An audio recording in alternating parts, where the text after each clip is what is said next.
Have you ever wondered what happens after you close your eyes at night? For a little boy named Rowan, bedtime wasn't just about sleep. It was the beginning of an adventure. One night, as Rowan drifted off, his bed didn't feel like a bed anymore. It started to rock, gently at first, then more and more like a little boat on the open sea. He opened his eyes and his bedroom was gone. He was floating in his bed on a vast moonlit ocean. The water around him glowed with a soft, magical light. But he wasn't alone. Something was circling his bed. A sleek gray fin cut through the water, getting closer and closer. Rowan's heart pounded in his chest. It was a shark. But as it swam into the moonlight, he saw it wasn't just any shark. Its skin had a pale, yellowish glow like a slice of lemon in the dark water. It was a lemon shark, and its eyes, they weren't scary. They were intelligent, and they were looking right at him. The shark nudged his bed with its nose, not aggressively, but like it was inviting him to play. It then dove under the water, and a stream of glowing bubbles fizzed to the surface, spelling out a single word: follow. Rowan gulped. This was crazy, but it was also exciting. He took a deep breath, slid off his bed, and plunged into the warm, glowing ocean. He didn't need to swim. A magical current guided by the shark pulled him along. They zipped past sparkling coral reefs that looked like underwater cities and schools of fish that painted rainbows in the dark.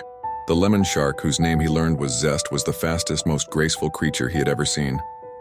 They were having the time of their lives. But then the water grew darker, colder. Ahead, a deep trench loomed like a gaping mouth.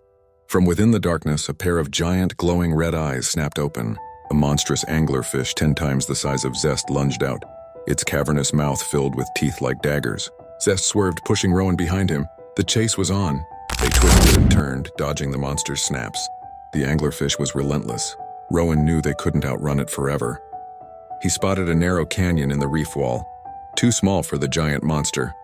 "Zest, that way," he yelled, pointing. Zest understood. With a powerful flick of his tail, he shot towards the opening. The anglerfish was right behind them, its jaws snapping just inches from Rowan's feet. They squeezed through the canyon just in the nick of time. Crunch!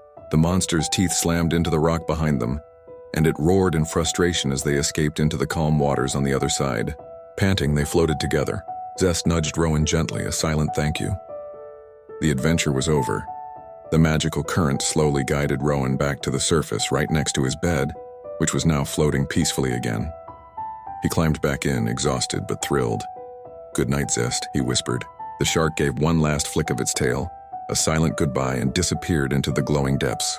And as the first rays of morning sun peeked through his window, Rowan snuggled into his pillow. He knew that even though the night was over, another magical bedtime adventure was just a dream away.